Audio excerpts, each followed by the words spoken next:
saya sendiri tuh risih gitu ya. Panggilan gurunda apa segala macam itu sebenarnya membuat saya tersiksa, membuat saya itu risih gitu. Karena itu belum pantas dinobatkan ke saya. Awalnya panggilan gurunda itu hanya ece-ece. Tadinya kita di Zoom untuk candaan-candaan. Sampai sekarang saya dipanggil gurunda dan itu membuat banyak orang sakit hati. Sakit hatinya itu wajar karena memang belum pantas dipanggil Bang Zuma itu dan gurunda. Jadi gitu. Nah, terkait dengan yang tadi bahwasanya ada orang yang selalu dipuji lalu kemudian dia tidak senang dengan pujian itu, ya mungkin karena memang yang tahu tentang pribadi seseorang itu kan seseorang itu sendiri. Yang kita lihat itu kan penggambaran luarnya saja. Bisa jadi apa yang diucapkan itu tidak dipraktekkan. Bisa jadi yang diperintahkan ke orang lain itu dia sendiri nggak lakukan. Itu bisa jadi. Dan itu berlaku juga terhadap saya. Bisa jadi Bang Suma pintar ngomong, pintar menyampaikan, tapi dia tidak mempraktekkan. Sehingga orang yang memiliki ilmu itu pasti memahami bahwasanya hati itu tidak pernah bisa untuk dibohongi. Satu-satunya alat deteksi yang tidak bisa kemudian meleset adalah hati. Sehingga ketika ada orang dipuji, pujian itu seakan-akan dia itu orang baik. Orang itu terkadang mengatakan, ada-ada aja, saya kan hanya gini. Itu adalah cerminan luapan hati yang mengatakan itu, bahwasanya saya tidak pantas, karena hanya Allah yang harus dipuji, bukan manusia yang harus dipuji. Karena yang maha suci, yang maha segala-galanya itu hanya Allah. Nah, kembali kepada yang tadi. Jadi ketika kita berbicara mengenai akhlak, akhlak itu adalah sebuah tindakan yang saya katakan bahwa akhlak itu adalah sifat yang tertanam pada diri manusia yang disebut jiwa, yang kemudian melahirkan tindakan-tindakan secara mudah dan gampang. Lalu kemudian hal itu terjadi tanpa memerlukan pemikiran dan pertimbangan. Sama seperti yang kita bahas tadi. Kalau kemudian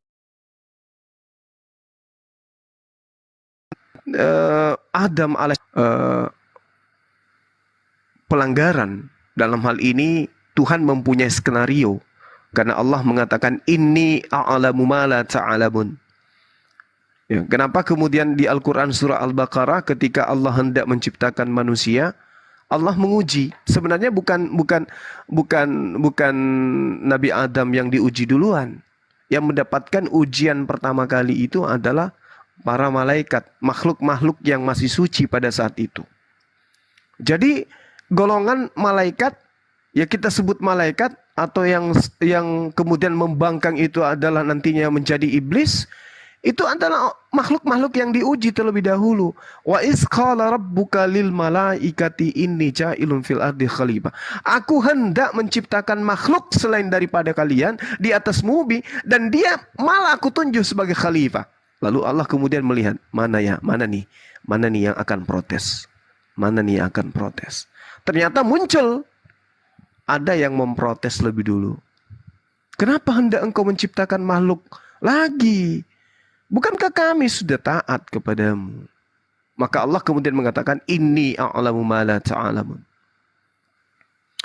Nah, kesombongan inilah kemudian yang dimiliki oleh iblis tadi, sehingga enggan kemudian menghormat kepada makhluk yang menurut dia lebih hina dibandingkan dari asas penciptaannya dia dari api.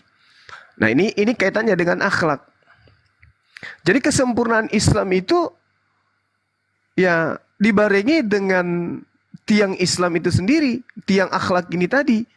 Maka dengan adanya tiang akhlak, ya umat Islam kemudian bisa memahami bahwasanya kehidupan di atas muka bumi ini, meskipun orang mengatakan tanpa perlu diajarkan kita sudah bisa bersopan santun kepada orang lain. Tidak bisa. Harus ada koridor. Sedangkan ada koridor, ada ketentuan, anak kadang durhaka juga orang tuanya. Dari segi suara, dari segi pergaulan ke orang tua, dari segi penyampaian ke orang tua, dan seterusnya. Padahal sudah ada koridor itu.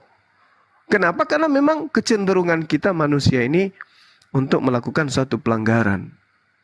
Kecenderungan manusia ini selalu melakukan tindakan-tindakan yang keluar daripada kaidah agama.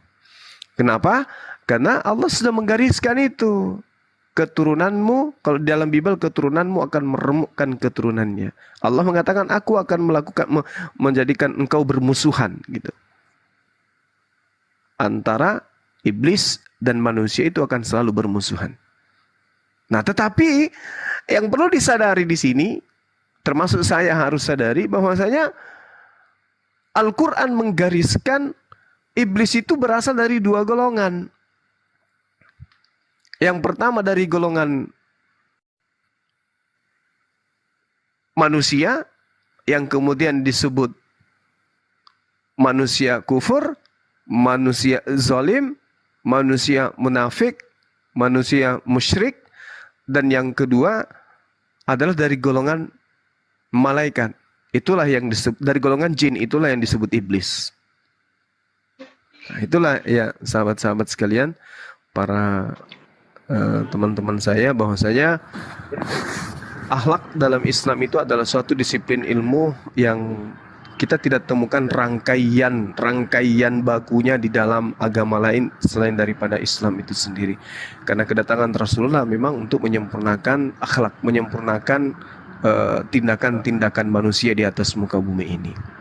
Makanya coba kita lihat, ini kita sadari, mau tidak mau atau suka ataupun tidak, sadar ataupun tidak sadar, umat Islam khususnya Indonesia itu kearifan dalam hal berbicara saja itu beda dengan orang di luar sana. Bang, Bang Zuma. Iya, silakan Bang. Mau tanya Bang. Oh boleh. Agama apa dulu? Agama apa Star? Saya Kristen Bang. Oh, aku perempuan loh. Ya, oh iya, Bu, iya. Ibu abang boleh. Mau tanya sama Bang Zuma. Boleh nggak? Iya, silakan. Ini mau tanya Bang. Sebab ini dulu saya dari Malaysia Bang. Oh siap. Sama-sama, saya juga. Sejak kapan Abang dari Malaysia? Bang Zuma dari Malaysia? Enggak, dari Malaysia. Sama-sama nanti kita ada. Nanti ditanya bahasa Malaysia, dibagi bahasa Malaysia nggak tahu. Iya, udah. Bercanda. Ya, ini Bang, cuma pengen bertanya sebab saya pernah dulu ingin bertanya pasal Islam sebenarnya. Oh iya. Saya kenal dengan perempuan Muslim ini. Ya.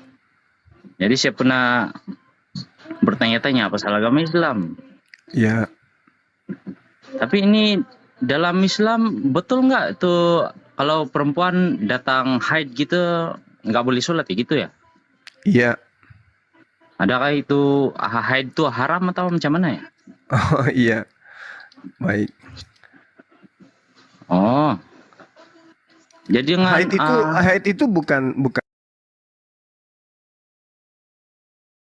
haram. Kan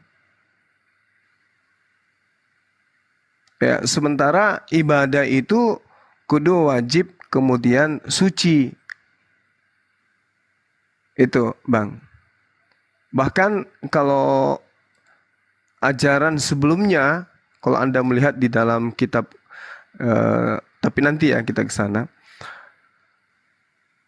Kitab sebelumnya itu menjelaskan bahwasanya wanita haid itu diungsikan sedemikian rupa gitu. Itu yang dipahami dari kitab sebelumnya. Kalau di Islam memang wanita haid itu nggak boleh kemudian mereka sholat, karena dikatakan mereka itu lagi tidak suci. Kenapa tidak suci? Karena mereka lagi kedatangan sesuatu yang menajiskan mereka, sesuatu yang membuat mereka itu menjadi kotor dalam bahasa kita sehari-hari. Makanya diperintahkan oleh Rasulullah Muhammad SAW, apabila datang masa haidmu, tinggalkanlah sholat, dan jika telah berlalu, mandilah kemudian sholatlah.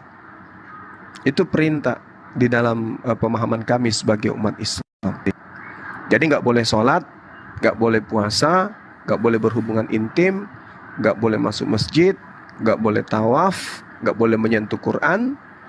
Ya, itulah dia larangan-larangan yang kemudian kepada orang yang kemudian haid seperti itu? Beza ya dengan Kristen. Dalam Kristen dia beza ya. Sebab kalau pergi gereja gitu ya bisa aja, kalau Kristen bisa aja. Cuma satu lagi bang, Iya, ah saya kan kerja di Korea gitu. Sekarang saya di Korea, kerja di Korea. iya, Di sini umat muslimnya banyak sekali, dari Kazakhstan, dari Lebanon, dari mana? Temannya banyak sini. Dari Malaysia iya, juga sendiri, dari Indonesia juga banyak. Cuma satu, iya, ah, dulu pernah jumpa dengan satu perempuan juga. Dia berteman dengan orang Korea gitu ah. Dia suka dengan binatang, kucing gitu ya. mm-mm, Tapi sekali pernah lihat lah bang, dia anjing nih dia basah, kata dia dia basah, dia pegang anjing, dia pasti dia apa dia bilang, dia buat samak tuh apa ya bang? samak.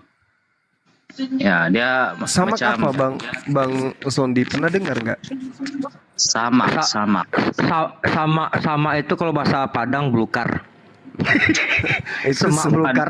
Bukan semak bang, bukan semak, samak. Itu semak belukar, Bang. Samak bang, samak. Yang cuci tangan guna apa? Najis, Cuci tangan berarti guna najis. Pegang anjrit najis, jadi cuci tangan gitu. Iya, samak, iya. Itu dia Najis. samak. Oh, bahasa Malaysia najis sama. Oh. Samak, iya samak. Dia buat samak ya, itu bermakna itu pegang anjing juga dia najis ya. Iya, betul. Jadi perlu samak cuci tangan dengan air nggak bisa ya? Perlu tangan tanah ya? Itu kalau kena air liur sih, setahuku betul gak Gerunda? Iya, Kalau kena air liur, cuci itu pakai najis plastik. berat itu. Tapi kalau cuman megang-megang aja, cuci tangan aja nggak masalah. Enggak. Itu anjing itu dia basah kuyup. Basah Ya, dengan nggak air apa-apa, hujan. asal jangan air liur, air dari mulut dia, itu najis. Itu baru cuci pakai pasir. Tapi kalau badan dia walaupun basah kuyup, nggak apa-apa, cuci tangan aja. Oh, nggak apa-apa ya. Oh. Air liur yang bahayanya tuh. Iya, Jadi Eli. anjing juga dia kira haram ya gitu. Ini kita ceritanya anjing, Bang. Emang tadi cerita apa? Ya itu ya pasal haramnya itu haram. Ya, kita cerita anjing. Iya.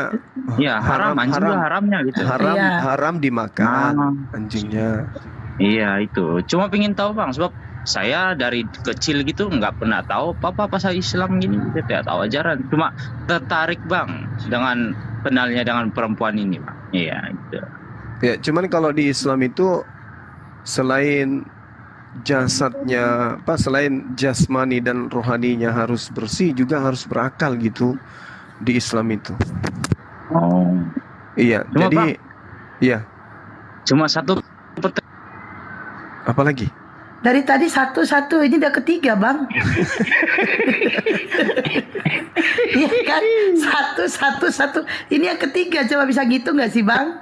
Oh ya, ketiga ya. Iya, ketiga.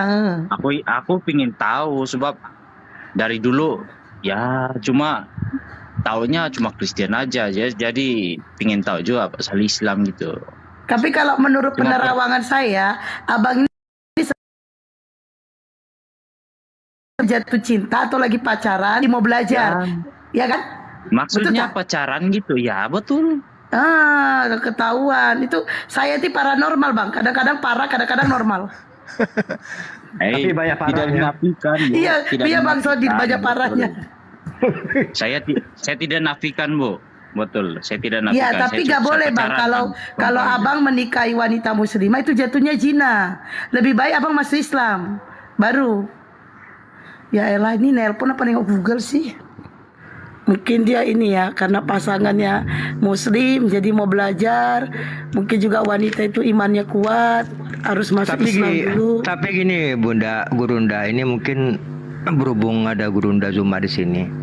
Memang ya kalau kita pikir-pikir, bukan pikir-pikir ya, mungkin realnya kayak gitu realnya tuh. Islam ini, agama Islamnya kan sebenarnya bukan begitu banyak. Memang kehidupan kita ini diatur semua ya. Dari bangun tidur sampai tidur kembali itu ya kita betul-betul diatur. Bagaimana cara bangun dari kasur itu, kaki apa dulu harus ke lantai, masuk ke kamar kecil, cara berpakaian, cara berbicara dengan orang yang lebih tua, yang sebaya sama yang kecil, cara makan, cara pegang sendok makan, semua detail itu diatur semua ajaran Islam. Itu luar biasanya kita ini kan. Bagaimana semua hukum perkawinan, hukum warisan, semua diatur. Itulah indahnya kita ini. Bang Sondi. Halo. Ya. Bahkan ya sama. Pingin ke Lanjut, kamar apa sama?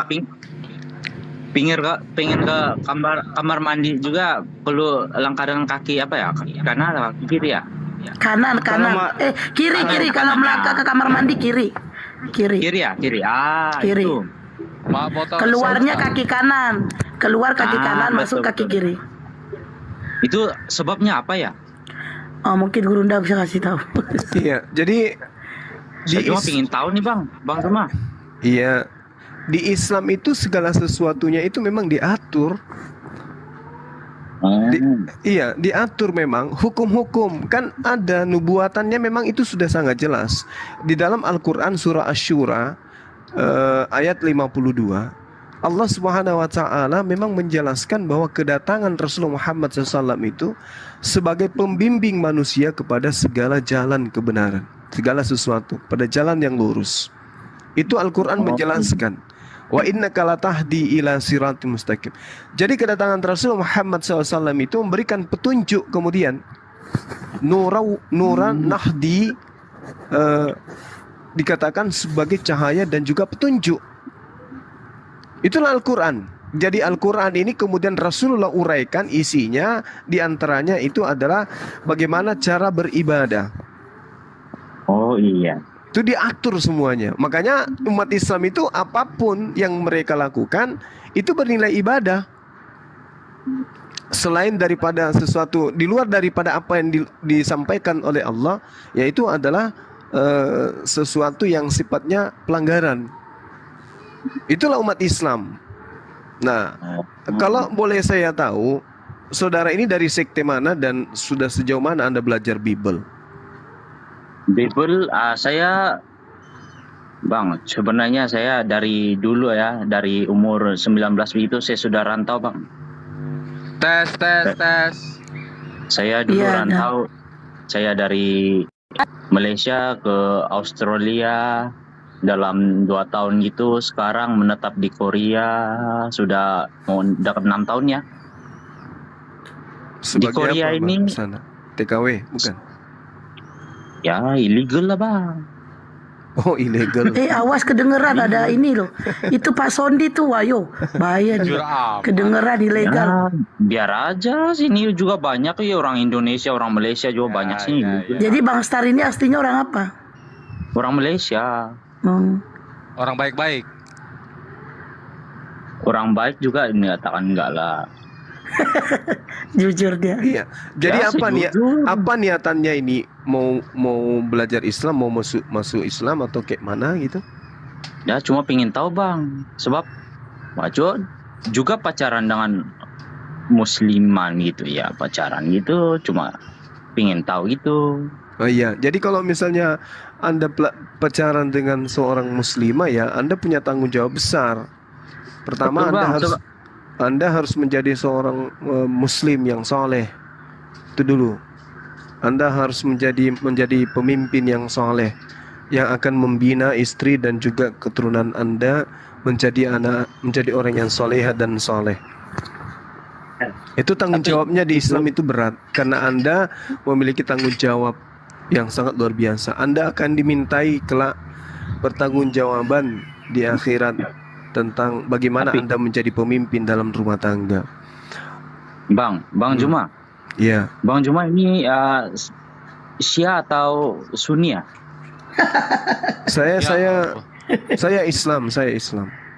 Islam. Oh, dalam Islam sekadar pengetahuan,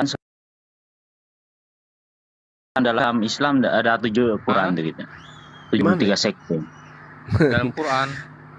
Enggak terlalu Dalam jauh Quran, bahasannya, yang biasa aja. Cuma- Ini kan gimana?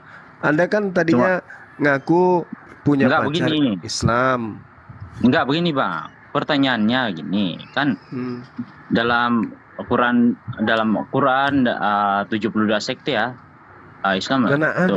Mana ada di Al-Qur'an 72 sekte. Saya juga bingung ini, Bang. Itu cuma bertanya, Bang. Tapi pertanyaan utama, Bang. Pertanyaan utama. Nggak ada. Saya ingin mencari Pertanyaan pertama. Silakan. apa yang indah dalam Islam gitu. Kan gitu. Iya. Jadi bagus. saya nemu dalam hadis Bang Juma juga ikut juga mengikuti hadis Star, ataupun you cuma you Quran nak aja? kawin sama orang Muslim ke? Ibu cakap bahasa Indonesia ya, Bu. Berarti Sebab kamu saya- bukan orang Malaysia. Enggak. Dari bahasa kamu kamu nggak ngerti saya ngomong apa tadi? Itu bahasa Malaysia loh. Kalau saya buktikan saya kamu tuh bahasa orang Malaysia mana? bahasa Kamu mana? orang mana? Jangan nyamar-nyamar. Kamu orang mana? Ngaku-ngaku Saya- Malaysia. Saya bahasa Malaysia kamu nggak ngerti. Bu, Ayo, dengar- kamu orang dengar mana? dulu, Bu. Jawab aja jujur. Kamu orang mana? Nggak apa-apa kamu bertanya. Tadi saya bahasa Malaysia tuh. Ayo, kamu Bu. orang mana? Saya orang Malaysia, Bu. Tapi tadi saya bahasa Malaysia kamu tak bisa jawab. Malah kamu suruh saya pakai bahasa Indonesia. Host katanya udah lelah host, kok makin ngegas. Kamu tahu nggak, Bu, kamu tahu nggak itu? Greget aku bang. Katanya orang Malaysia. Aku bawa cakap bahasa Malaysia. Dia tak tahu cakapnya. Saya bukan Semenanjung, Bu. Awak tu orang mana? Awak tu orang mana? Saya orang Borneo, Bu. You Borneo, cakap Borneo. apa? Awak tu orang mana? Bu, saya orang Apa? Borneo, Bu. Borneo. Saya cakap Kalimantan. you cakap Malaysia. You tak faham saya cakap Malaysia. Sarawak. Perlu saya cakap Dayak You ya, Bu? suruh saya bahasa Indonesia. Bu, perlu Bu, saya Bu, cakap Bu, Bu. Dayak ya? Berarti Dayak itu di Indonesia, Dayak Dia itu bukan. kalau bilang Borneo itu Malaysia kan di juga ada, Kalimantan. Malaysia juga ada, Kalimantan itu ya. Jadi kamu orang mana? Orang mana? Saya di Ya, ada. Sarawak nggak pernah ngomong Borneo. Ketahuan kamu bahasa bagaku. Aku dari tadi curiga logat Malaysianya nggak ada. Orang Malaysia tuh susah bahasa Indonesia tahu nggak? Alah. Malaysia itu Bu- nggak pernah ngomong bilang dari Borneo. Mau Lalu cabar ya, mau Sarawak. cabar ya, mau cabar ya. Apa cabar dah. Oh, ternyata dia bukan orang Malaysia boy. Mengerti go? Buat saya Tengganu. Mengerti go? Nah, berarti bahasa Mati Tengganu kok. berarti bahasa Indonesia di Indonesia. Udah, Dia bahasa Tengganu. Bunda, bentar. Oi. Udah nggak apa-apa dia bertanya nggak apa-apa. Yang penting kalau dia mau mulai menghujat, baru kita ajar. Sekedar bertanya nggak apa-apa, nggak apa-apa. Saya Mau cuma dari bertanya. Mau Ini dari bukan mana-mana menghujat. dia, bentar Bang Star. Kalau dia mana-mana kita nggak peduli, karena kan Gurunda Zuma memberi poin-poin itu kan semata-mata bukan buat dia juga, kan buat para netizen di bawah juga. Nggak apa-apa, asal jangan menghujat aja. Berbohong nggak berbohong tuh dia berdosa kok. Kita ya berpegang positif aja. Mungkin gitu. Lanjut Bang Star, tanya ke Gurunda. Kecuali kalau Anda sudah Iya. menghujat baru kami tunjangi. Lanjut. Ngeri Pak Sodi. Ampun. Saya orang Bukan, Malaysia, kalau Bu. memang baru bisa ada Indonesia, lebih baik kan lebih berbahasa Indonesia. Jadi semua mudah ditangkap dan semua Iya. mudah dijawab. Gitu. Ya betul Jadi kan betul. terbata-bata kan bingung. Saya beritahu ya, saya dari Borneo. Saya bangsa Dayak, tapi bukan dari Kalimantan. Saya dari Malaysia, gitu. Ya udah langsung aja Bang Star. Langsung aja mau tanya apa lagi? Langsung aja. Tanya lagi sama Gurunda Zuma. Lanjut. Ya, kalimat syahadat ya cuma pingin tanya kalimat syahadat. Kalimat syahadat tuh dia perlu diucapkan dengan bahasa Arab atau macam mana ya? Hijab. Iya, jadi kalau misalnya Anda bersyahadat tiada Tuhan selain Allah dan Rasulullah Muhammad SAW itu adalah utusan Allah, itu sudah sah. Tapi dalam bentar Bang. Ada juga ada kawan sini Bang. Cuma pengen tanya, kawan nih cuma pengen tanya juga. Kami sekarang sini berdua gitu. Ada kawan yang pengen bertanya sebenarnya. Ini tidak tuntas-tuntas pertanyaannya. Halo. Bertanya aja Halo? susah, sahabat saya. Halo? Iya. Iya, halo. Halo. Ya. Nih. Nak tanya sedikit. Kenapa Islam tuh dia sembah batu ya? Dia kena tunduk kepala ke arah Kan batu. hujat dia. Udah kok Udah ini, mulai. Ini bukan menghujat, ini bertanya. Nah, udah mulai. Ini bertanya, kan Islam itu disembah ke arah mana? Dia sujud ke arah mana? Ini dia lagi nih Bang, coba suaranya Dia arah diubah. ke mana, Bu? Bukan kawan nih. Tanya nih. Ini dia lagi. Dari Tak agama pantas mana? dijawab. Bung, Tak pantas dari agama. dijawab ya, Bu. Enggak Bukan bisa, saya, bisa. ini kawan, ini teman, Bu, ini teman. Iya, saya tanya Itu dulu. sembahnya di mana, Bu? Dia arah ke mana? Arah ke mana? Enggak, saya tanya Bila dulu. bersujud tuh ke arah ke mana? Suara saya kedengaran enggak? Kedengaran dia aja Enggak, Bang. enggak. Beliau- Berapa umur? Umur berapa? Enggak, saya tanya, saudara agamanya apa? Ini agama etis nih, etis. Apa itu Etis lagi. etis? Ateis. Ateis. Ateis. Jadi di sini ada pertanyaan. Muslim tuh dia tunduk sembah bila dia bersujud menyembah dia ke arah mana? Iya, jadi kalau misalnya kita mengarahkan badan kita dalam Dia sujud menyembah tuh ke arah mana? Kepala tuh ke arah mana? Itu udah ngomong Bang Juma, budek. Anda mau menghakimi di sini, Anda mau menjadi Tidak, hakim. ini bertanya. Kena jawab Kalau- terus. Jawab kalau- terus dia ke arah mana? Kalau bertanya, Ke arah mana? Ini bertanya. Ke iya, arah setelah mana? setelah Bang saya Juma, Bang menjawab, baru kemudian saudara tanggapi Bang Juma. gitu. Nah, Iya. terus jawab ke arah mana? Dari tadi Ke arah orang ngomong lu selatan. yang budak Iya, gak dengar. Anda sudah bertanya di sini. Astagfirullahaladzim. Yaudah, Oke. Ibu, Anda dulu diam, tenang Bu. manis. Aku tanya Ya biar kau, dijawab, Bu. bukan disuruh makan Anda di sini. Diam aja, Bu. Oke, Lu yang satu-satu. diam setelah bertanya. Jawab. Sekarang Bang. jawab. Ya, oke, Anda diam. Jadi Al-Quran menjelaskan kitab suci Di mana? kami Ayat mana? Astagfirullahaladzim, udah lah Bang, kuturunkan aja lah Bang. Ya astagfirullahaladzim. Udah lah, kuturunkan aja Bang. Ayat Gak di dihargain mana, Bang. Bu? Udah, turunkan aja, gak dihargain Bang.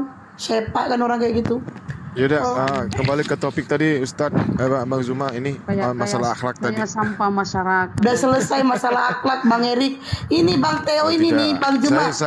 Saya punya pertanyaan. Oke, silakan. Apakah kira-kira ilmu yang kita yang kita nyam di masa pendidikan ini di bangku sekolah, apakah ada hubungannya dengan akhlak? Apakah akhlak dulu baru ilmu dari sekolah? Gimana itu Bang Juma? Nah kalau kita lihat dari riwayatnya baginda Nabi Muhammad SAW, yang dimana baginda Nabi Muhammad SAW itu lahir di kalangan orang-orang jahil, di mana tidak ada namanya, kemungkinan sedikit ya, ataupun tidak ada sama sekali namanya bangku sekolah pada saat itu. Ya, terus kita paham bahwasannya baginda Nabi itu akhlaknya seperti apa gitu. Silakan Bang Juma. Iya. Jadi gini, seperti yang saya bahasakan tadi, bahwasanya akhlak itu adalah satu keadaan di mana itu adalah merupakan suatu keadaan, sifat ya, yang melekat pada diri manusia, yang mana keadaan itu adalah sesuatu yang terjadi pada diri manusia secara spontan. Itu akhlak, sebelum kemudian diikuti oleh sifat. Jadi kalau misalnya akhlak itu disebut perilaku daripada akhlak itu baik, maka disebutlah dia akhlaku mahmudah. Dan kalau dia buruk disebutlah akhlakul masmumah. Jadi akhlak itu adalah tindakan, kemampuan bertindak yang ada pada diri seseorang. Jadi dia mau berperilaku baik, mau berperilaku buruk, itu semuanya adalah akhlak. Nah, akhlak inilah yang kemudian berubah menjadi dua kelompok. Akhlak yang baik, akhlak yang buruk. Rasulullah Muhammad SAW kemudian memang dari sejak kecil dia memiliki akhlak yang baik, akhlak mahmudah. Dia terpelihara dari perbuatan-perbuatan tercela. Makanya tidak ada kemudian sejarah baik di internal Islam maupun eksternal yang menerangkan bahwa Rasulullah Muhammad SAW itu memiliki perbuatan buruk atau akhlak yang buruk. Pernah dia menyembah batu misalnya layaknya orang-orang Quraisy menyembah berhala, itu nggak pernah Rasulullah Muhammad SAW. Jadi akhlaknya itu memang terpelihara. Maka yang ada pada diri beliau hanyalah akhlakul karimah, al-akhlaku mahmudah. Nah, jadi kalau misalnya saudara bangsa ini bertanya apakah kemudian akhlak yang baik itu nanti setelah sekolah atau memang ada dalam diri manusia. Jadi kecenderungan memiliki sifat baik itu sudah ada, kecenderungan memiliki sifat buruk itu sudah ada. Tergantung bagaimana nanti implementasinya dalam kehidupan orang per orang. Apakah itu bisa dikembangkan, dibentuk oleh karena agamanya atau lingkungannya? Ya, itu terlepas daripada akhlak itu sendiri. Karena akhlak itu adalah bawaan. Seperti itu. Oke, Bang Teo, apa yang mau ditanggapin Bang Teo? Aku Ya silakan Bunda. aku boleh bertanya dulu sedikit ya. Aku sedikit ya Silakan. Gurunda, mohon maaf. Gini, dalam kejadian 2:17, tetapi pohon pengetahuan tentang yang baik dan yang jahat itu janganlah kau makan buahnya. Nah, ini kan pohon pengetahuan, nah, yang tentang yang baik yang jahat.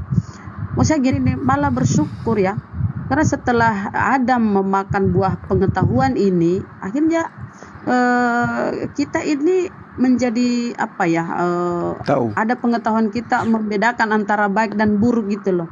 Tetapi kenapa ya teman-teman Kristen ini malah menghukum Adam bahwa dia yang membawa dosa waris. Padahal Adam ini setelah makan buah pengetahuan ini, dia bisa mau tahu bahwa aduh, saya ini ternyata telanjang ya waktu di taman itu kan. Artinya dia baru dia akalnya berjalan gitu loh. Ternyata saya ini kesadarannya ada. Nah, pertanyaan saya Gurunda, kenapa ini teman-teman Kristen membebani Adam nih bahwa karena pelanggarannya sehingga menimbulkan dosa waris sampai ke semua manusia gitu loh. Silakan.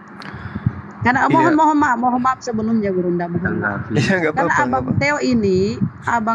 Pak Teo ini pemahamannya sama ya, Yesus itu utusan. Cuma yang membedakan kita itu dia masih mengimani bahwa Yesus itu penebus Oh, itu iya. ya yang tadi dibahas. Ya silakan Gurunda.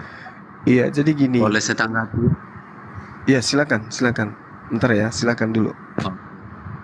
Ini saya sangat tertarik sekali dengan yang kakak jelaskan tentang akhlak ya. Kalau dari pandangan Kristen, terus tadi sudah disinggung oleh Bunda juga, memang akhlak itu kalau dalam pandangan Kristen itu adalah moralitas, etika atau sopan santun. Tadi sudah dijelaskan. Apabila orang punya moralitas yang baik, tadi sudah dijelaskan juga ada moralitas yang buruk dan yang baik ya. Moralitas itu seperti yang dijelaskan Bunda, ini orang Kristen sebenarnya tahu mana yang baik dan mana yang jahat. Dari dasarnya Adam dan Hawa ketika awal penciptaan ya, awal jatuhnya dalam dosa. Kalau kita lihat dari kehidupannya Adam dan Hawa, memang awalnya Allah itu mendirikan pohon di tengah-tengah di tengah-tengah taman itu. Nah, apabila apabila Adam dan Hawa melanggar aturan pohon yang ditanam di tengah-tengah taman itu, apabila dimakan buahnya, maka mereka akan tahu mana yang baik dan mana yang jahat.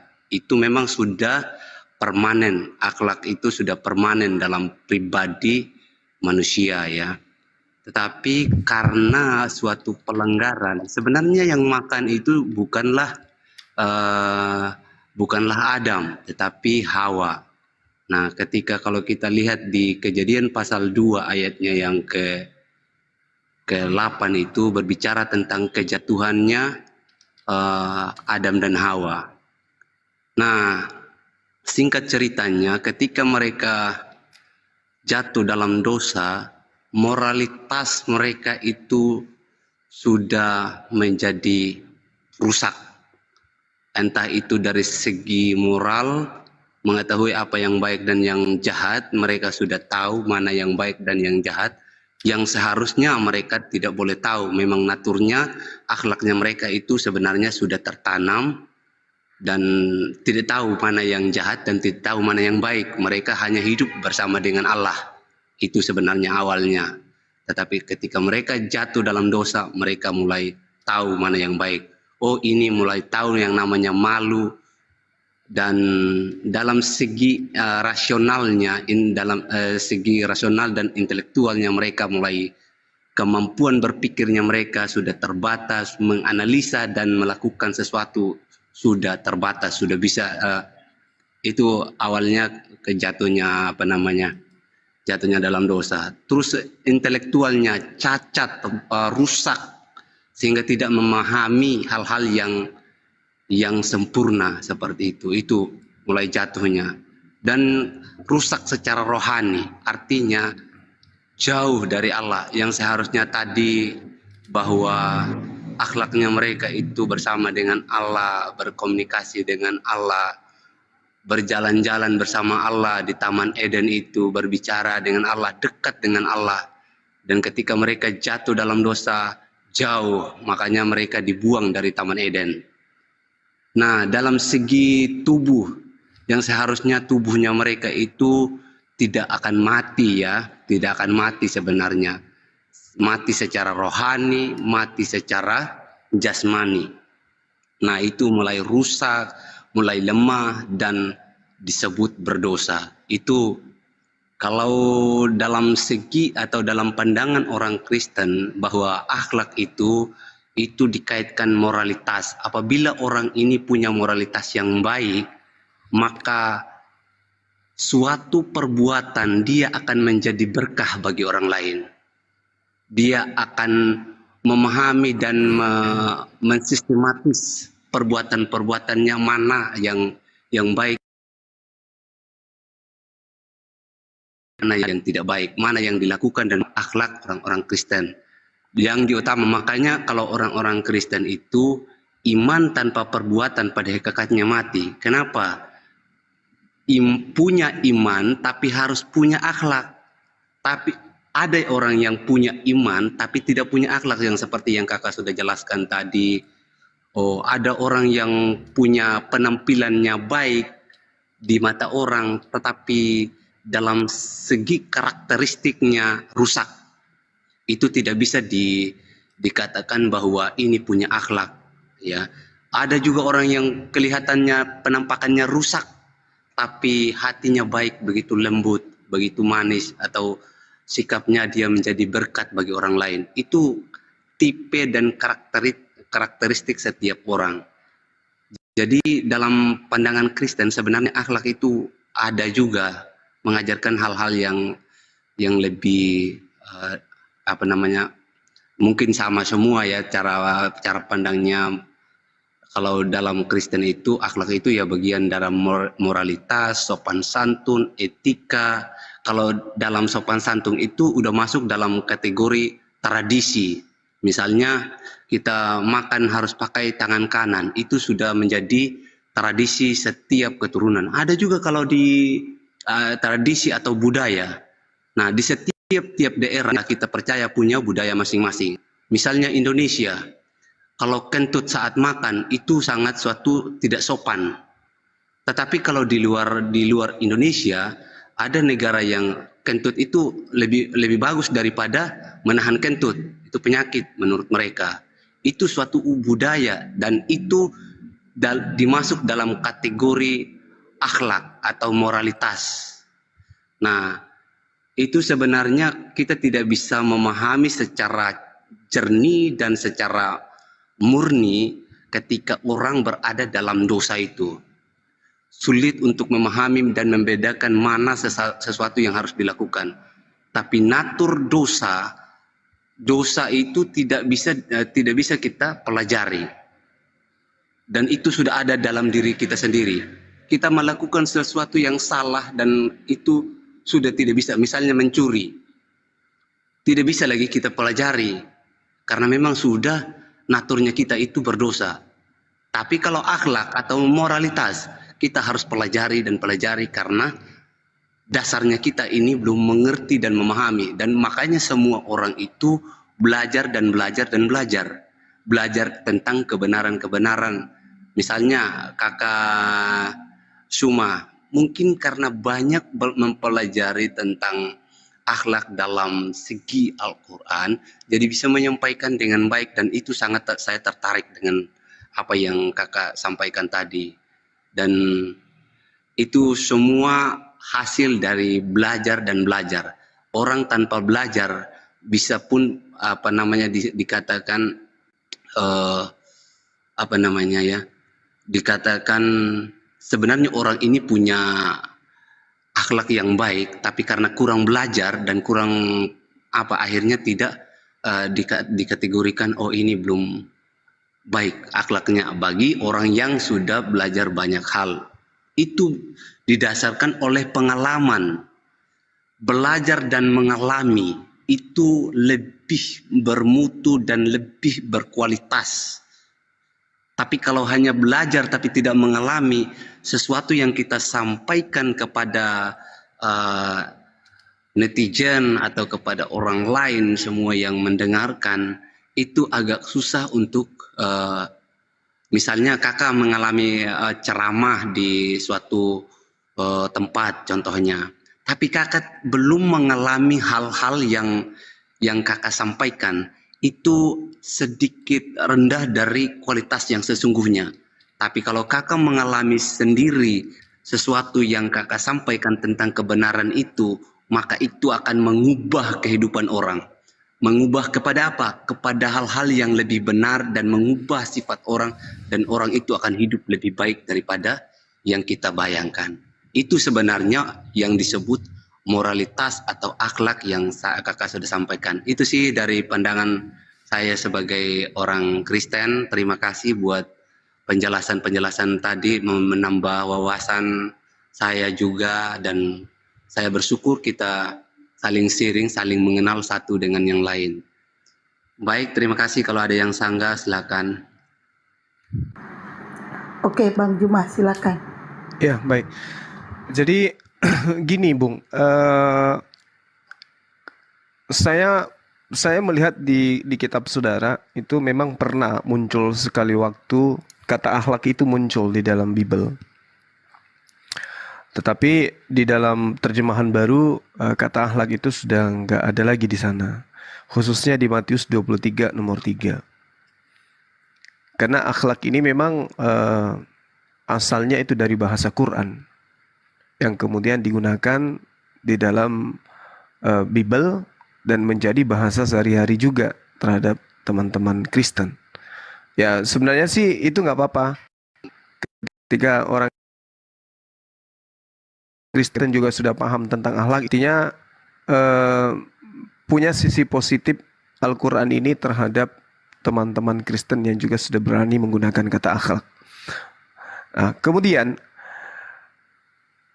secara luas kita melihat ya, yang pertama yang disampaikan oleh Ukhti tadi, Ukhti Rahma ya, saudari saya.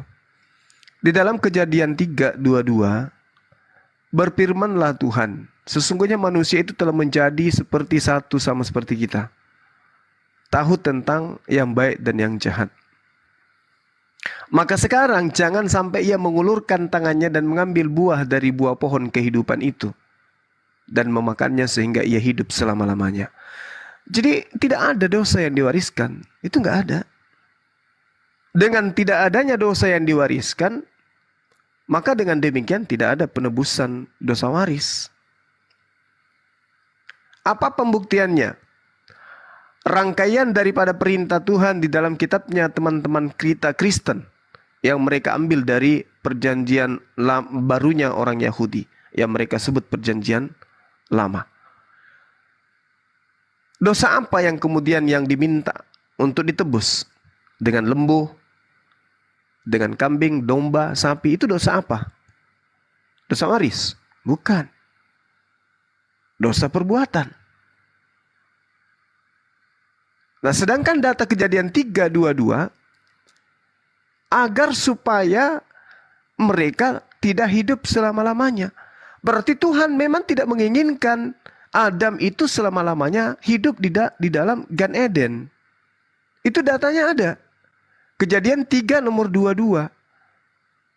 Maka sekarang jangan sampai Adam mengulurkan tangannya dan mengambil buah dari pohon kehidupan dan memakannya sehingga Adam hidup selama-lamanya. Jangan sampai. Itu pernyataan di dalam Kejadian 3 nomor 22. Artinya ada larangan supaya Adam itu tidak hidup selama-lamanya di Gan Eden. Dengan demikian, tidak ada dosa waris. Kenapa? Dosa waris itu adalah menurut pemahaman gereja, dosa waris itu dikatakan ada disebabkan karena teman-teman Kristen tidak lagi hidup kekal di Gan Eden. Dengan kata lain, andai saja Adam tidak makan buah, maka Adam tidak akan keluar dari Gan Eden, tidak akan diusir dari surga katanya. Kita akan hidup di sana. Tapi faktanya Tuhan tidak mau. Memang Tuhan tidak ingin. Tuhan tidak menginginkan kehidupan kekal terjadi pada diri Adam dan keturunannya di sana. Waktu itu. Karena datanya ada. Maka sekarang jangan sampai ia mengulurkan tangannya dan mengambil pula dari buah pohon kehidupan itu dan memakannya sehingga ia hidup untuk selama-lamanya. Adam tidak diizinkan oleh Tuhan untuk hidup selama-lamanya. Berarti memang dia harus dihidup di dunia. Kenapa? Di dalam Kejadian 1 nomor 26, sebelum Adam diciptakan, Tuhan sudah merancang keberadaan Adam itu di dunia, di bumi, menjadi pemimpin. Berarti tidak ada dosa yang diwariskan Adam kepada keturunannya. Itu poin pertama. Kemudian berbicara sedikit lagi Bang. Berbicara mengenai akhlak. Akhlak seperti yang saya uraikan itu adalah tindakan spontan yang ada pada diri manusia yang dilakukan tanpa pertimbangan baik dan buruk. Tidak ada pertimbangan atau pemikiran sebelumnya. Itu yang dikatakan akhlak.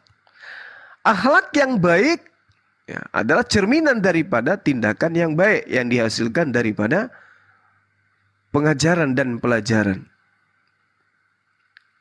Begitu juga akhlak yang buruk.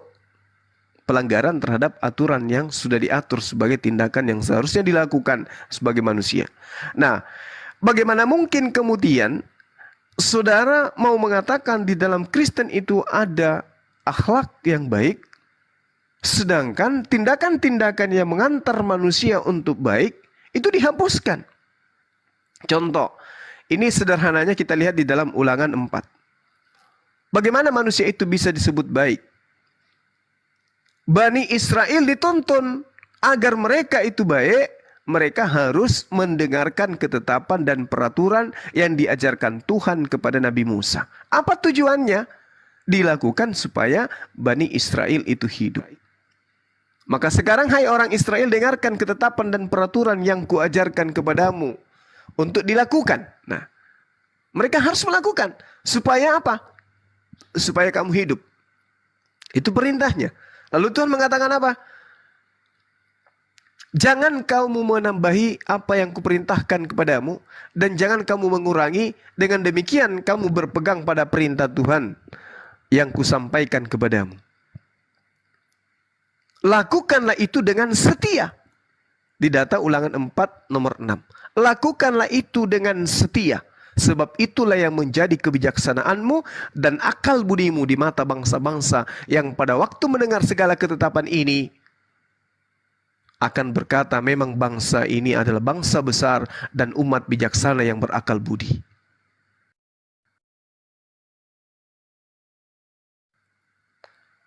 Ini bisa mengatakan Anda memiliki akhlak, sementara ketetapan peraturan yang diajarkan Tuhan kepada Nabi Musa itu tidak lagi dipraktekkan, itu tidak lagi dilakukan. Kalaupun dilakukan itu bukan perintah Tuhan, tapi perintah oknum yang setelah menghapuskan perintah Tuhannya bikin peraturan baru. Coba kita lihat bagaimana pendalaman data di dalam kitabnya orang Yahudi. Inilah perintah, yakni ketetapan dan peraturan yang kuajarkan kepadamu atas perintah Tuhan Allahmu untuk dilakukan di negeri kemana kamu pergi untuk mendudukinya.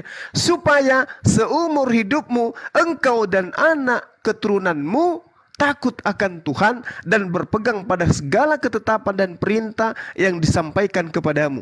Supaya lanjut umurmu, supaya engkau hidup. Maka dengarlah hai Israel, lakukanlah itu dengan setia. Apa itu? Ketetapan. Ketika ketetapan ini dilanggar, mau sebaik apapun tindakan orang tersebut tidak dianggap sebagai berperilaku baik karena sudah melanggar ketetapan Tuhan. 1 Raja-Raja nomor 2. Boleh sedikit lagi. Lakukanlah kewajibanmu dengan setia terhadap Tuhan. Hidup menurut jalan yang ditunjukkannya dengan tetap mengikuti segala ketetapan, perintah, peraturan dan ketentuannya seperti yang tertulis di dalam hukum Musa, supaya engkau beruntung dalam segala yang kau lakukan dan segala jalan yang kau tuju. Itu data dan itu sudah sering kali dibacakan. Jadi akhlak itu bisa baik ketika kemudian ketetapan, perintah, peraturan, dan ketentuan serta hukum-hukum yang diajarkan oleh Tuhan itu kita praktekkan dalam kehidupan. Barulah akhlak itu bisa disebut akhlak baik. Nah, sedangkan di dalam ajaran Kristen, di dalam Efesus 2 nomor 15, dengan matinya Yesus di atas tiang salib, maka dia Yesus telah membatalkan ketetapan, hukum-hukum, perintah, ketentuan yang datang dari Tuhan, yang termaktub di dalam hukum Taurat. Jadi mau kayak mana lagi? Itu yang kedua. Jadi saya kira dua hal ini tolong dijelaskan ya, bagaimana kemudian ternyata Tuhan tidak menginginkan Adam hidup kekal di Gan Eden, sehingga ketika dia mati keluar ke bumi itu tidak ada dosa. Karena memang Tuhan yang menginginkan. Tidak ada dosa waris. Silakan. Oke, baik. Terima kasih Kak buat penjelasannya.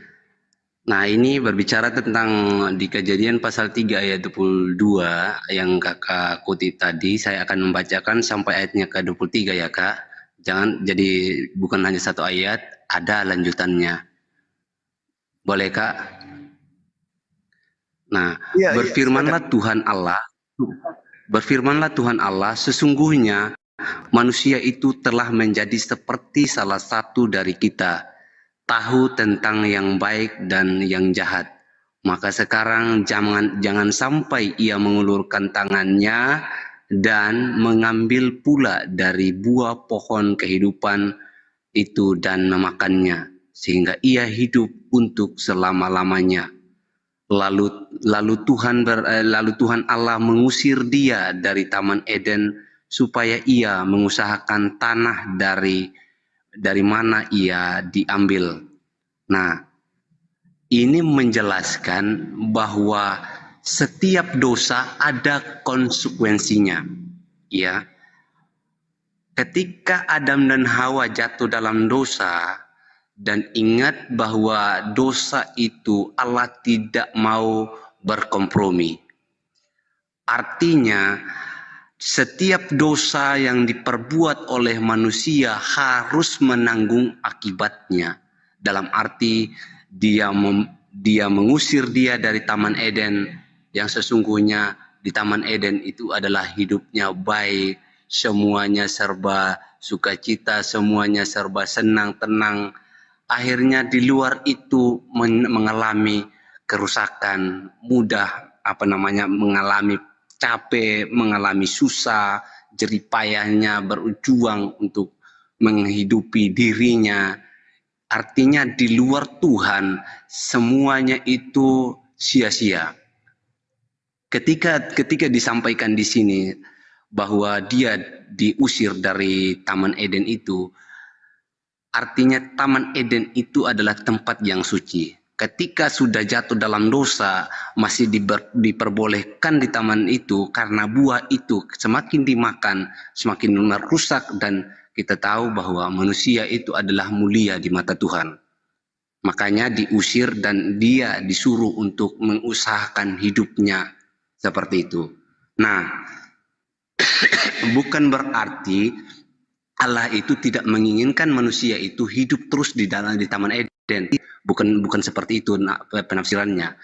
Karena di sini supaya manusia itu mengalami konsekuensi, mengerti dan memahami arti dosa, dan mereka merasakan sendiri apa yang dia alami itu. Suatu keputusan yang diambil harus ditanggung oleh keputusan itu.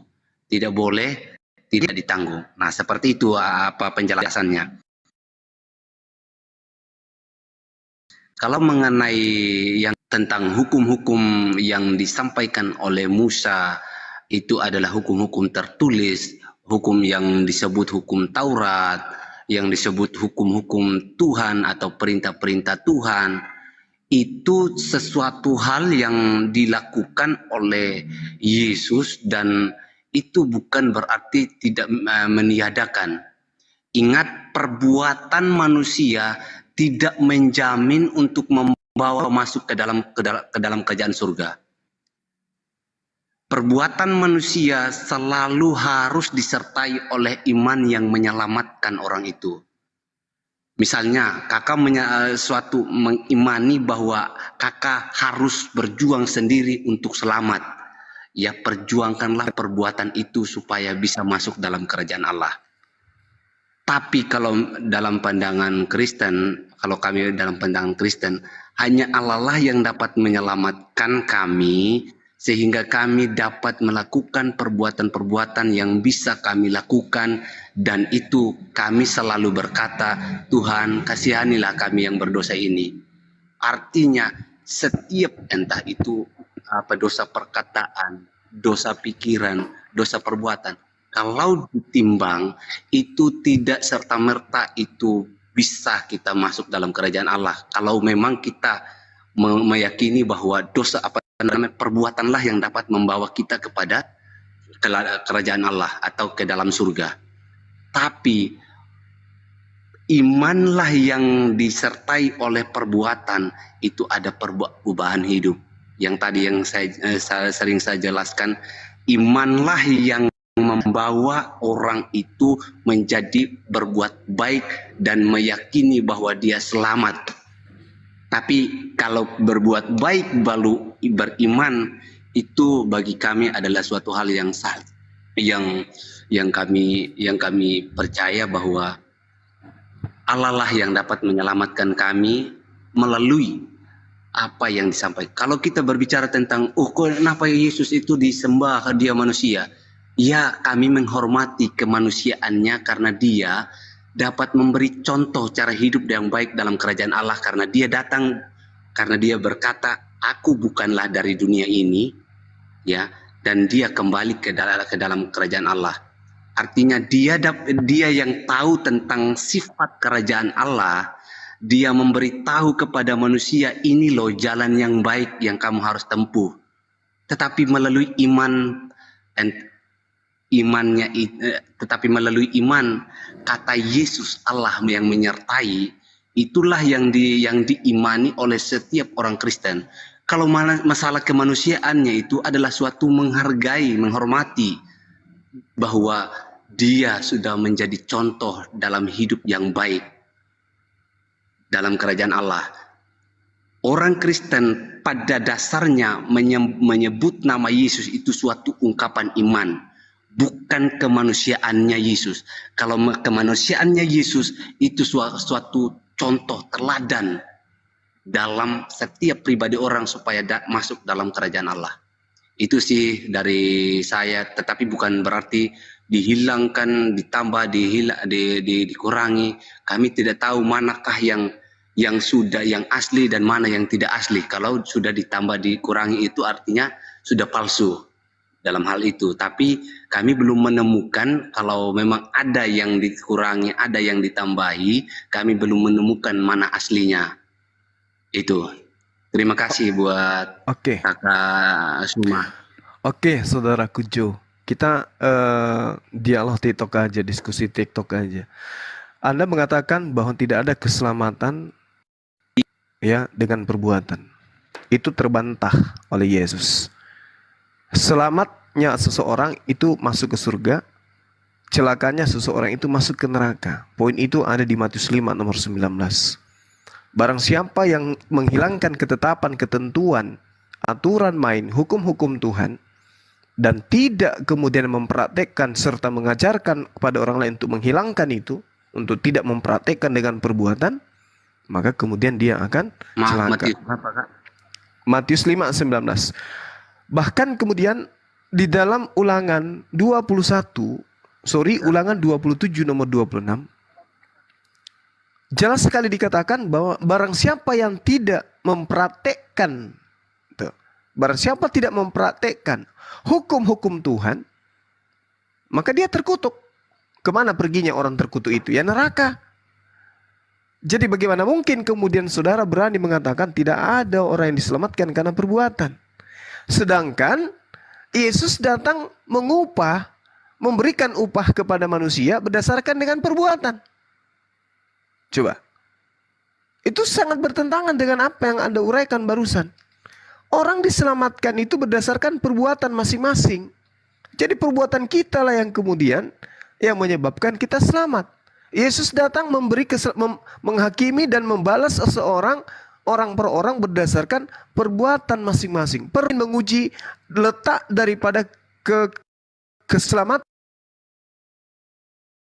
karena iman akan segala sesuatunya itu sebagai alat ukur untuk melakukan satu tindakan.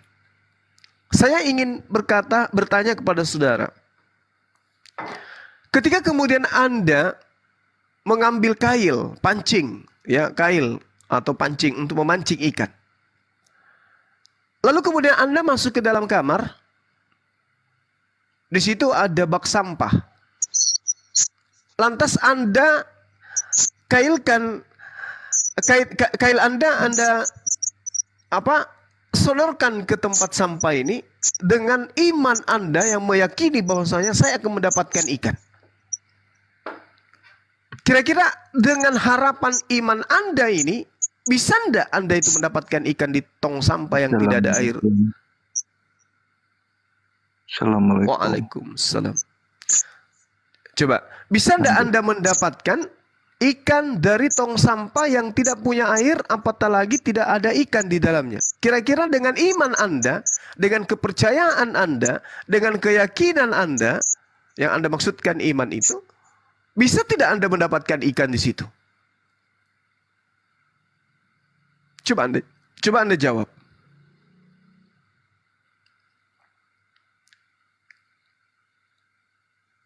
Coba ditanya ulang, Kak. Ya, bisa tidak Anda memancing ikan pada tong sampah yang tidak ada air dan memang tidak ada ikan di dalam? Ya nggak bisa dong. Nggak bisa Coba dong. Saudara Jo, silakan. Oke. Itu kita pakai logika ya. Enggak, ini berbicara mengenai iman yang Anda katakan bahwa tidak ada orang yang diselamatkan dengan akal tapi dengan perbuatan. Dengan iman. Nah, coba Anda uraikan bagaimana Anda meyakini suatu keimanan sementara itu bertentangan dengan logika. Silakan. Baik. Terima kasih, Kak, buat pertanyaannya. Nah, ini yang dijelaskan tadi memang disertai oleh logika itu loh, Kak. Karena Kakak bilang sudah ada sampah, ya tempat sampah, lalu kita mancing dari tempat tidur, apakah itu suatu iman? Sebenarnya itu pertanyaan itu yang kadang suatu jebakan ya, jebakan. Karena iman sebenarnya kalau dalam dalam cara pandang kami ya Kak, tapi itu terserah Kakak mau menerima atau tidak, itu pengetahuan Kakak atau itu dari cara pandang Kakak. Tapi saya ingin menjelaskan dari dasar imannya kami, dan ini kan bukan berdebat tapi suatu dialog antara satu dengan yang lain supaya kita saling mengenal. Nah, iman dalam kehidupan orang Kristen, iman adalah dasar dari segala sesuatu yang tidak kita harapkan dan bukti dari segala sesuatu yang tidak kita lihat. Itu yang memang tidak masuk akal dalam akal manusia. Makanya kadang kita tidak bisa mencapai pikiran-pikiran Allah. Ya. Dalam arti gini, ketika kami mengimani bahwa keselamatan itu berasal dari Allah, ketika orang diselamatkan, contohnya ketika Tuhan memberikan anugerah. Halo. Ya, ketika Tuhan memberikan anugerah kepada seseorang itu, maka orang itu akan mengalami suatu perubahan pertobatan yang mengarahkan kepada kebenaran. Itulah bukti dari perbuatan iman. Tapi kalau kita mengatakan iman yang dibuahkan oleh perbuatan, bukan perbuatan iman ya, tapi iman yang dibuahkan oleh perbuatan, itu sesuatu yang didapatkan oleh Allah atau anugerah yang didapatkan itu mengalami suatu perubahan hidup. Itulah bukti perubahan hidup itu tentunya kepada jalan yang benar, bisa memilah mana yang baik dan yang benar seperti tadi yang kita sampaikan. Nah, itu dari cara pandang kami sebagai orang Kristen, bahwa kami tidak bisa selamat oleh karena perbuatan kami, tapi karena kami selamat oleh iman yang kami alami, dan kami mulai melakukan perbuatan yang membuahkan hasil. Terima kasih. Iya, baik. Jadi gini, Bung. Ini kan tadi kita sudah memahami ya, panjang lebar kita berbicara terkait dosa waris dan seterusnya. Lantas kemudian Anda timpali saya, bagaimana kemudian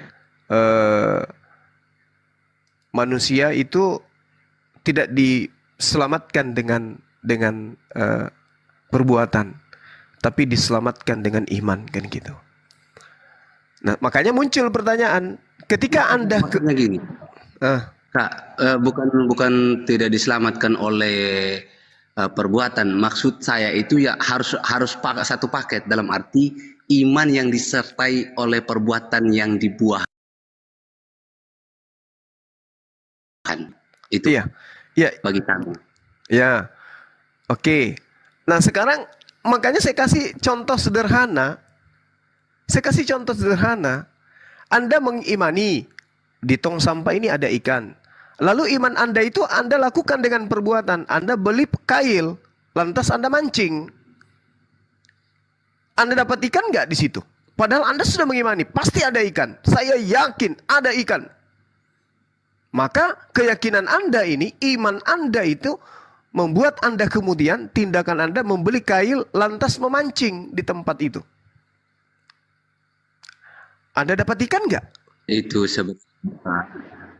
sebenarnya pertanyaan yang kadang menjebak.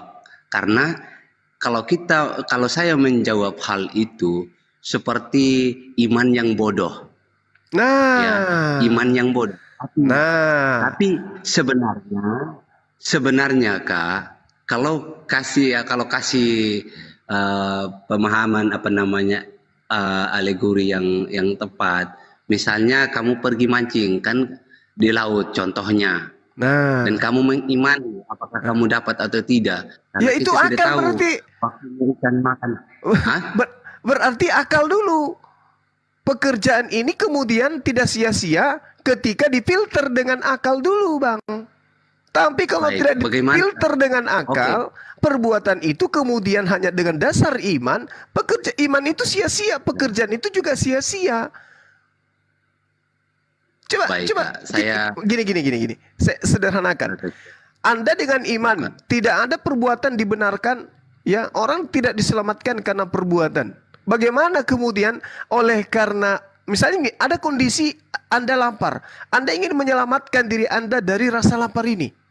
Maka caranya kemudian adalah Anda mempercayai, Anda meyakini bahwa Anda tinggal memancing ikan, asalkan percaya saja, mancing ikan di teras, ya, kemudian dapat ikan.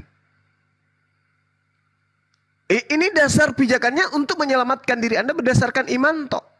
Anda melakukan iman tanpa perbuatan. Anda kan sudah mengimani, Anda juga sudah melakukan perbuatan, yaitu mancing di tempat sampah.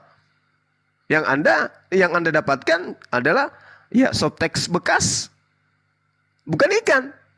Tapi kalau perbuatan yang didasari akal, ketika kemudian ada rasa lapar, maka kemudian akal ini berfungsi, orang ambil kail, kemudian ke laut, begitu dia ke laut, dapat ikan betul-betul ikan, baru diyakini ternyata mancing itu tempatnya di laut.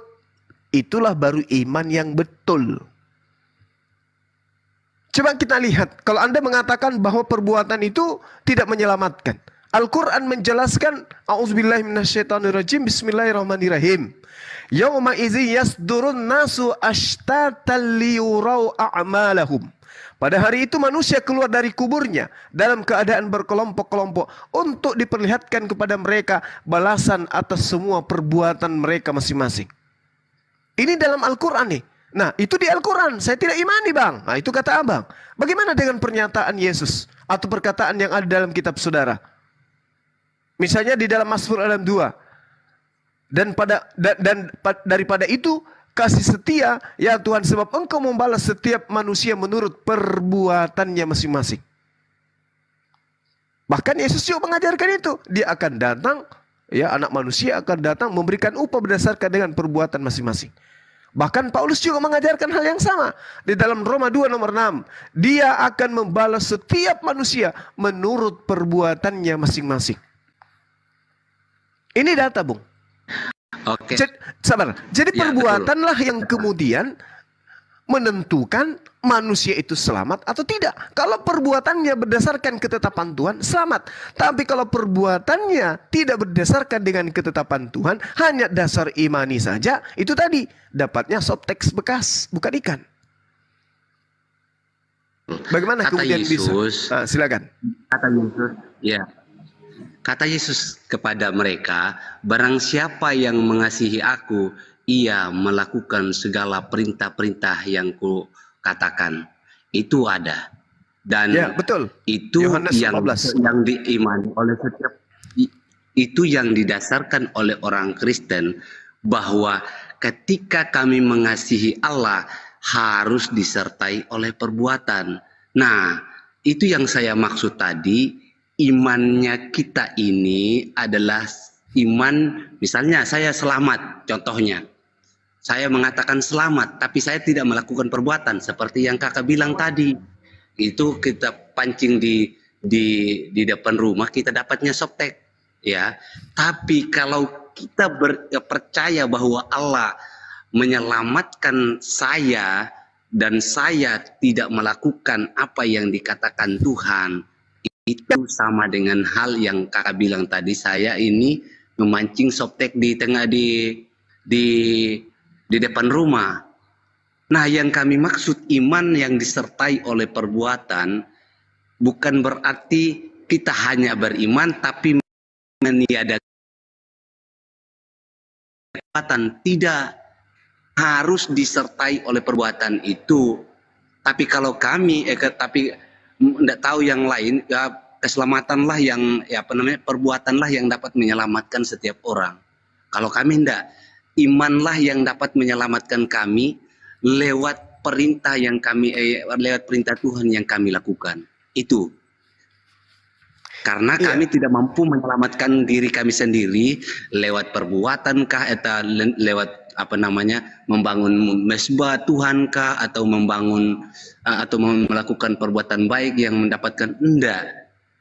Sesuatu yang kami imani, yang kami percayai bahwa Allah menyelamatkan kami harus mengambil bagian untuk melakukan perbuatan baik yang disertai ketulusan, yang disertai kemurnian.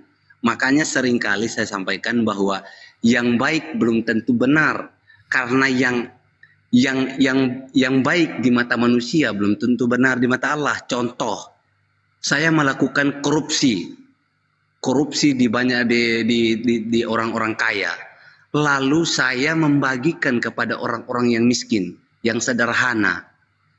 Baik dipandang orang, baik ini, wah luar biasa baiknya. Semoga Tuhan semoga diberkahi oleh Allah.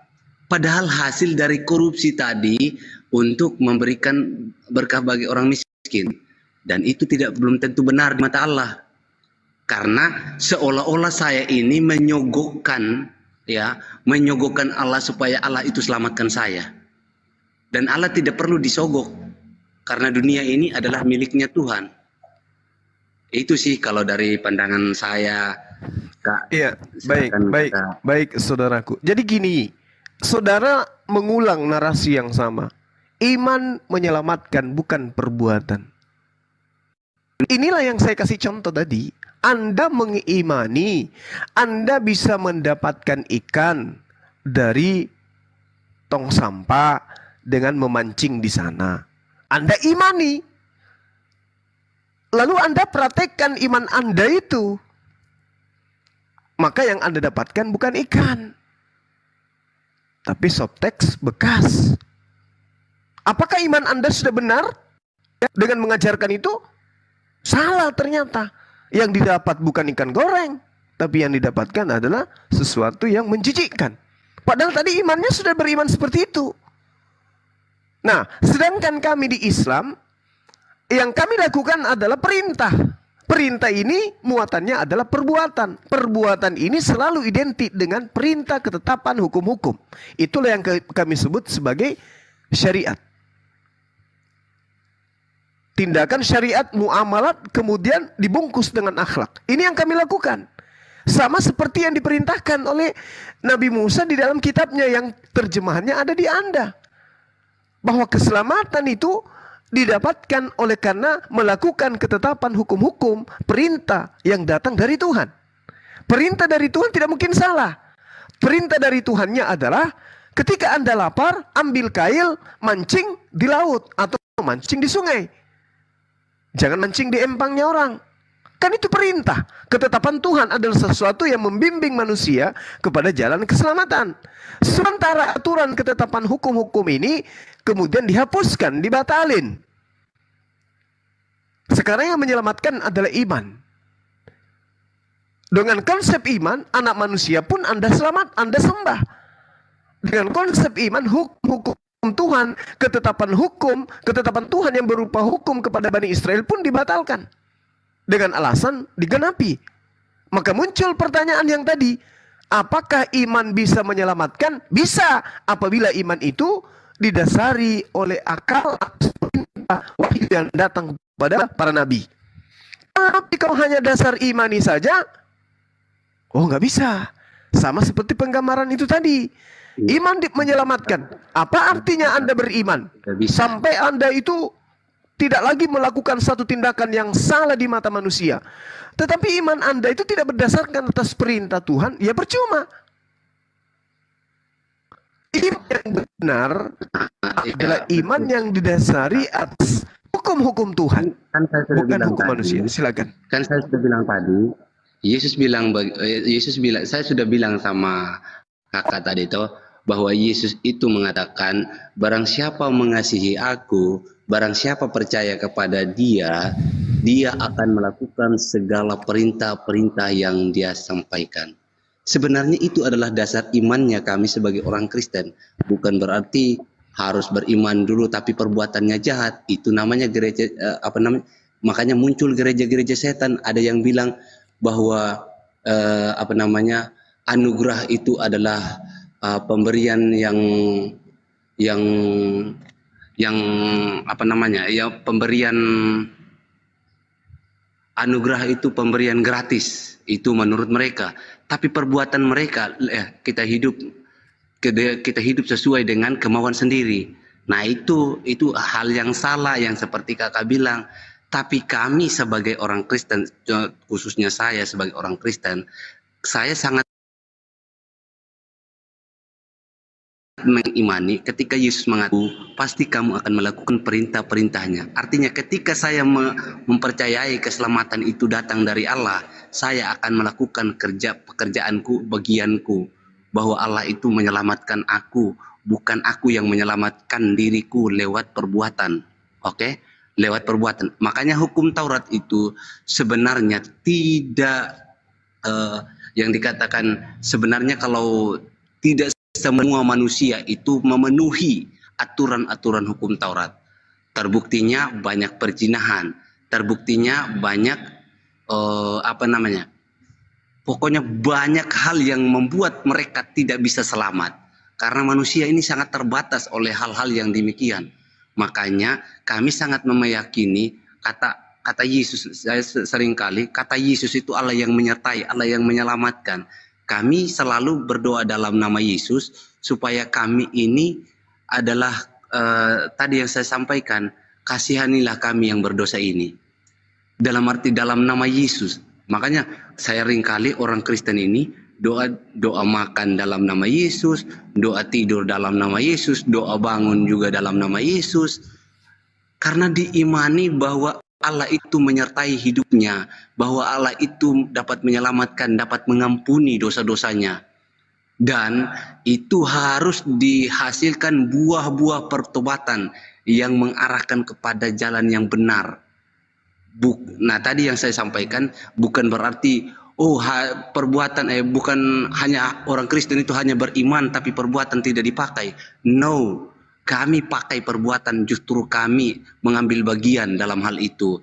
Ketika kami percaya bahwa Allah menyertai, bahwa Allah menebus, bahwa Allah mengampuni, saya harus melakukan bagian apa yang dikatakan Yesus. Apa yang kuperintahkan semuanya harus dilakukan. Itu sih bagi saya, bagi kami. Oke. Jadi gini, saudara saya, Anda mengatakan bahwasanya yang diperintahkan Yesus itulah yang Anda lakukan. Barang siapa yang percaya kepadaku, dia akan melakukan perintah-perintah yang diberikan oleh Bapa atau perintah yang diberikan olehku. Nah sekarang, mana perintahnya Yesus yang Anda lakukan sampai Anda menyembah dirinya? Ibarat kata, mana ajaran akalnya agar supaya Anda mendapatkan ikan, Anda mancing di tong sampah? Mana ajaran itu? Mana perintah itu? Anda dapatkan dari mana? Anda boleh bernarasi, keselamatan itu adalah ketika kami orang Kristen melakukan segala perintah. Mana perintahnya Yesus agar dia dituhankan? Perintahnya Yesus adalah tentang kasih. Kasih itu yang disertai oleh keadilan. Misalnya, kasihilah sesama manusia seperti dirimu sendiri, dan kasihilah Tuhan Allahmu dengan segenap hatimu, dengan segenap akal budimu, dan dengan segenap akal. Itu. Baik. Nah sekarang coba, Bung, coba Anda buktikan kasih kepada Tuhan itu seperti apa yang diperintahkan oleh Tuhan. Silakan. Baik. Kasih, coba kakak lihat di Korintus pasal 13 ayatnya yang ke 13. Iya, silakan. Apa yang Anda lihat di sana? Saya bacakan ya Kak. Iya.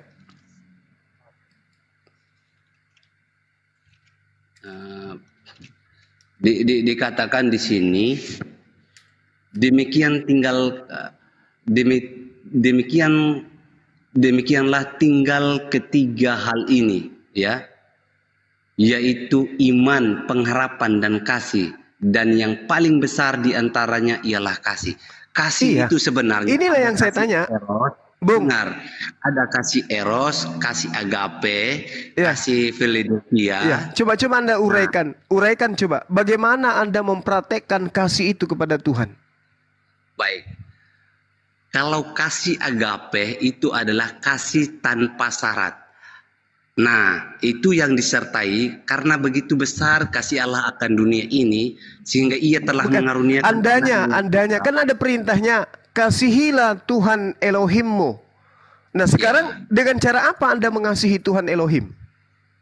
Ya tadi yang saya sampaikan, barang siapa yang mengasihi aku, ia akan melakukan perintah-perintahnya. Itu adalah bukti dari perintah. Oke. Justru muncul pertanyaan, mana perintah Elohim supaya Anda mempertuhankan utusannya? Perintah Elohim mempertuhankan utusannya maksudnya? Mempertuhankan Yesus. Mana perintah dari Elohim? Kan dikatakan kasih itu adalah percaya kepada Dia dan melakukan perintah-perintah Bapa. Nah, mana perintah Bapa supaya Anda menyembah anak manusia bernama Yesus?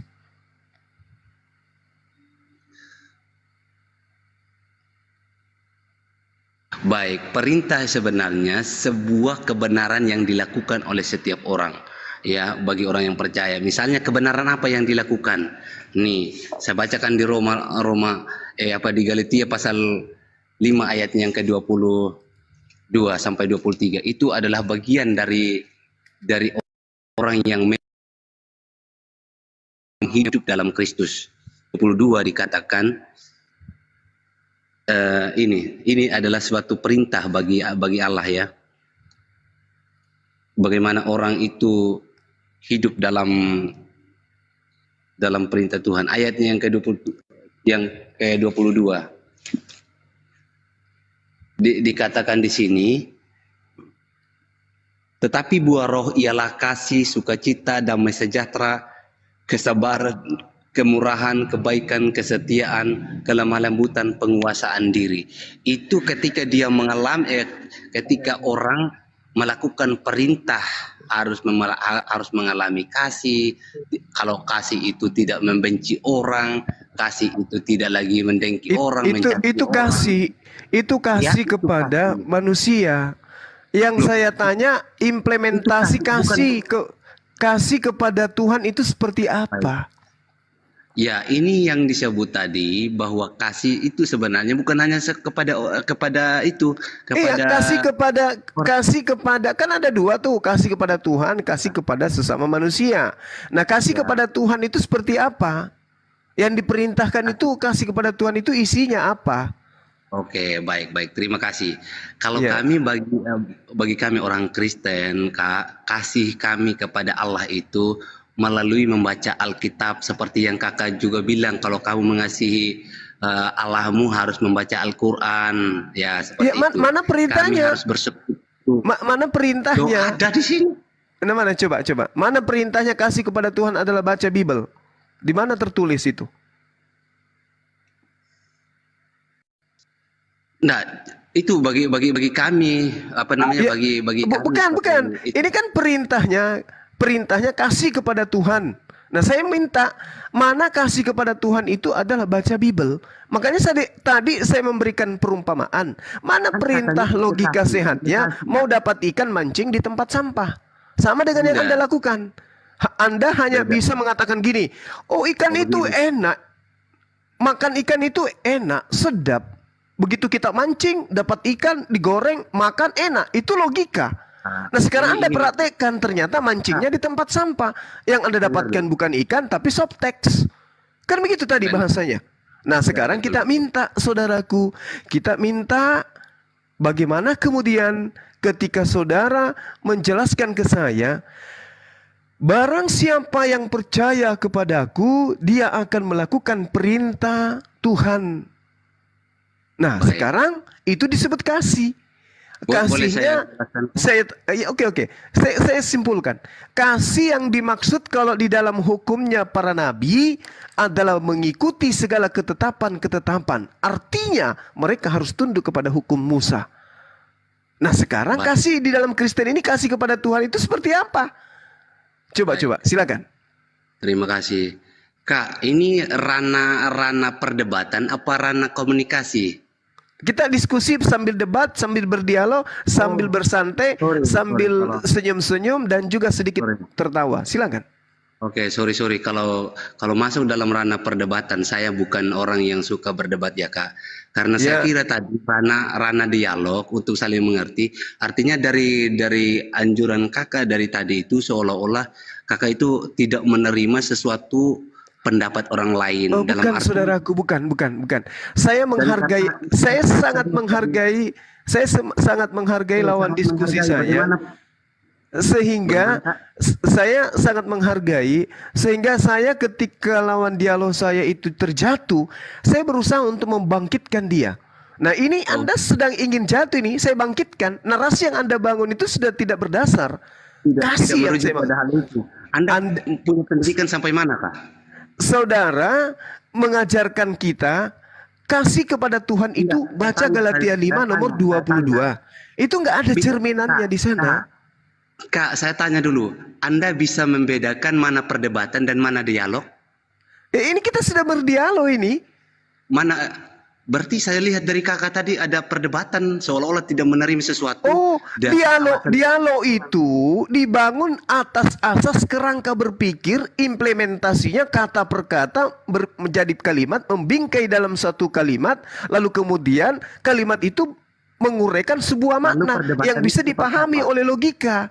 Kalau kita berdialog, hasil dari dialog kita itu tidak bisa diurai dengan poin-poin kebenaran akal, itu bukan dialog namanya, itu cuap-cuap.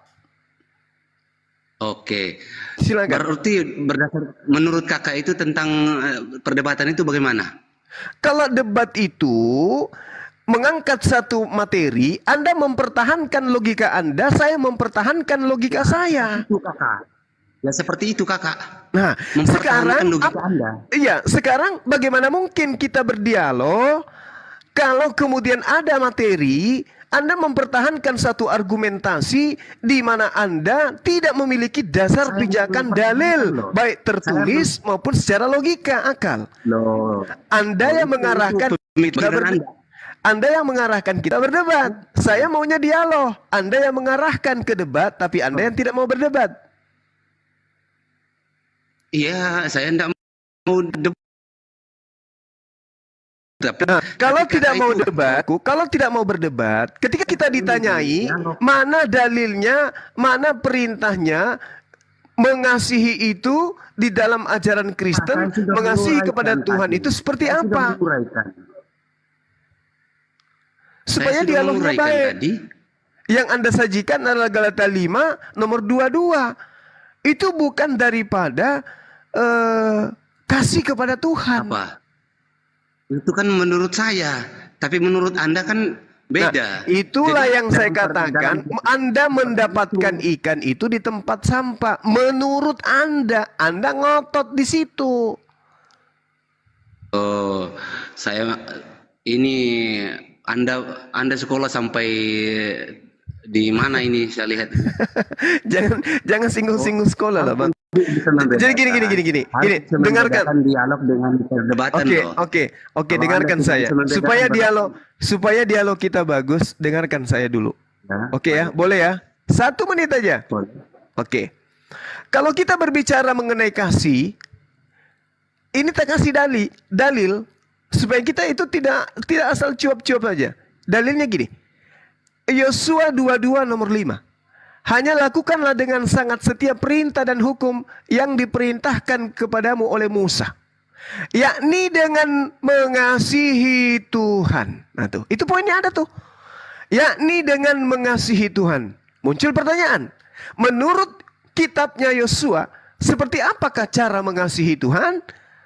Cara mengasihi Tuhan adalah 1, hidup menurut segala jalan yang ditunjukkannya. 2, tetap mengikuti perintah-perintahnya. 3, berpaut padanya. 4, berbakti padanya. 5, dengan segenap hatimu. 6, dan dengan segenap jiwamu. Poin kasih terurai dengan jelas. Itulah poin kasih kepada Tuhan. Mengikuti aturannya, melakukan petunjuknya, mengikuti perintahnya, terpaut kepada aturannya, berbakti kepada apa yang diperintahkan dengan segenap hati alias ikhlas. Itu kasih kepada Tuhan. Berarti prakteknya kemudian adalah hidup secara Yudaism.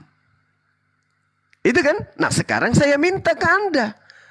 Kasih itu seperti apa di Anda? Karena Anda adalah Kristen, bukan praktisi Yudaism. Maka kasih kepada Tuhan menurut Anda itu seperti apa? Saya minta dalilnya. Kan sederhana. Anda jangan mengarahkan kita ke berdebat. Silakan.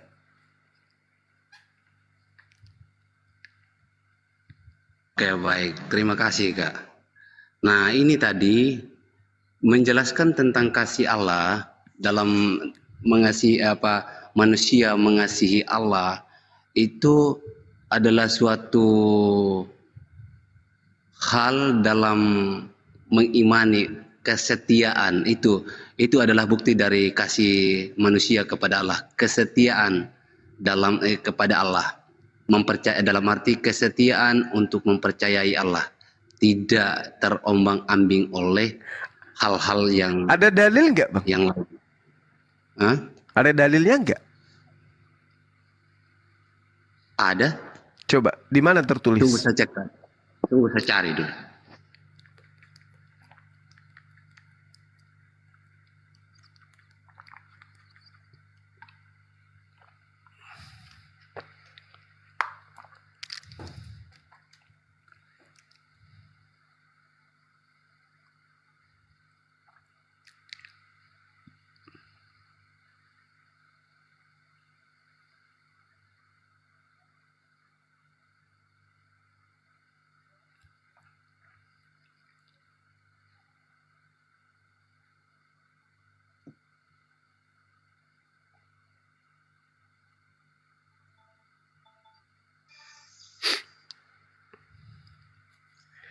Suci,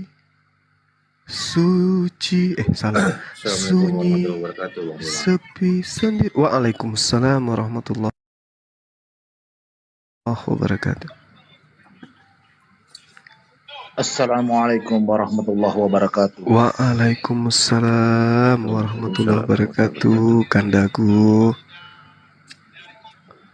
Kayaknya Waalaikumsalam warahmatullahi. Ya, nggak ada dalilnya, Bang. Orang mancing di tempat sampah dapat ikan, nggak ada. Mau sampai botak alis juga nggak akan Anda temukan. Lagian abang suruh juga, ngapain abang minta dalil kalau udah nggak ada? Iya, supaya Di sini ada berdialog. 2 hotel atau 3 hotel? Dua. Dia Oh, dua-duanya cari dalilnya. Enggak, yang satu mungkin dari tadi kayak gitu dia. Satu Iya. yang cari. Iya.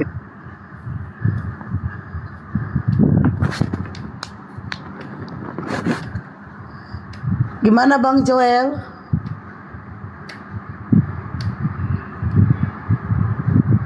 Kasih waktu 5 menit, sister. Kasih waktu 5 menit. Nanti ya. 5 menit. dia Brother gak bisa kasih waktu sampai besok. Kenapa? Orang gak tahu. Aduh, turun dia. Mental kayak mental. Bang Jack. jaringan Bang Jack. Mental ya, mental. Bang Jack bisa bantu gak saudaranya Bang Jack? Nah, gimana itu kalau tidak ada dalilnya, tidak dapat ikan yang didapat softtek bekas? Bisa nggak softtek itu digoreng pakai nasi? Tapi Bang, emang nggak bisa analogi lain selain softtek Bang? Kayaknya jelek banget ya. Ya nggak apa-apa supaya dia rasa bahwa sesuatu yang dihasilkan tanpa pendalaman akal itu akan susah itu. Ya sendal Gimana jepit ceritanya? gitu loh Bang, sendal jepit kayak kantong Ya udah plastik. ganti sendal jepit.